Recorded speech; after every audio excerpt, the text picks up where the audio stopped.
Tarth has lulled many a novice sailor into complacency.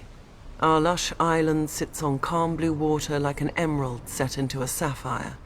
You would never guess that such a vision is only the sheath hiding the blade of Shipbreaker Bay, with its treacherous tides, unpredictable gales, and sharp rocks lurking just below the water's surface.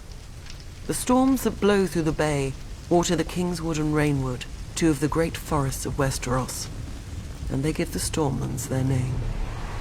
Even without our weather, we have more than earned our name in strife. The first Storm King, Durran, started his reign by declaring war on the gods themselves.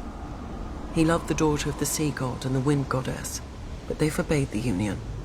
At their wedding, the gods unleashed their might, pulling down his hold and killing all of Durran's family and guests, though his wife shielded him. Durran vowed to rebuild, and when he did, the gods again destroyed his home. His counselors begged him to retreat inland, but he would not abandon his war. Finally, with the counsel of the Children of the Forest, or perhaps a young Bran the Builder, Durran raised a seventh castle that, try as they might, and still do, the wind and sea gods could not tear asunder. Durran took the name God's Grief and called his new home Storm's End. Having beaten the waters to the east, the Storm Kings turned their gaze to more practical enemies, the Reach, Riverlands, and Dorne. For thousands of years, the Storm Kings fought the Gardener Kings of the Reach and various families of Dorne for control of the Dornish marches just below the Red Mountains. The fighting didn't stop until Dorne married into the Seven Kingdoms, a mere 100 years ago. But still the houses of the Stormlands, such as the Dondarians, guard the Boneway, the mountain pass into the marches, against any Dornish incursion. The Storm Kings had greater luck to their north, at first. They took the trident from the River Kings and built an empire that stretched as far as the neck. But then the Ironborn swarmed out of their islands and pushed the Storm Kings out of the Riverlands. No doubt the Ironborn intended to expand their empire into the Stormlands. Before they had a chance, Aegon Targaryen landed with his dragons. While Aegon burned the kings of the Iron Islands, the Rock and the Reach, his fiercest commander and rumoured bastard brother, Orys Baratheon, set out to subdue the Stormlands. No matter how fierce a warrior he was, no one could have envied his task. Storm's End had seen thousands of years of war and never fallen. But Argilac, the Storm King, chose not to barricade himself behind its walls and gave Orys the battle he must have hoped for. Orys slew Argilac and took Argilac's castle, kingdom, daughter, sigil, and house words.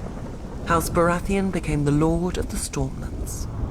Targaryen rule quieted the Stormlands for the most part, until Robert rebelled against the Mad King. His first challenge came not from the crown, but from his own bannermen, who tried to join forces against him. Robert struck first, defeating 3 armies in a single day at Summerhall.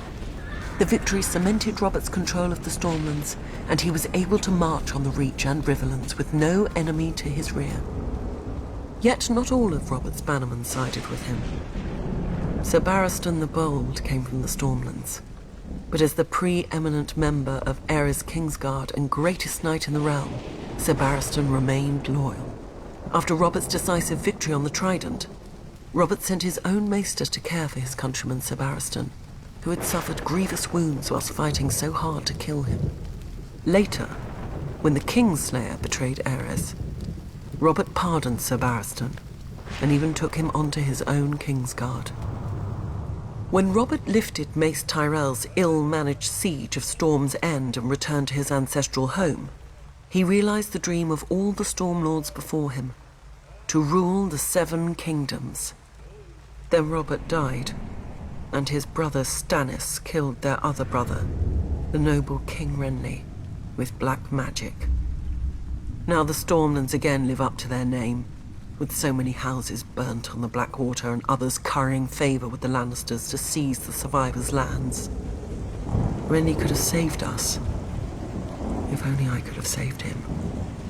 But I will teach Stannis a lesson he should have learnt growing up in the Stormlands. As lightning gives way to thunder, so too must murder lead to vengeance.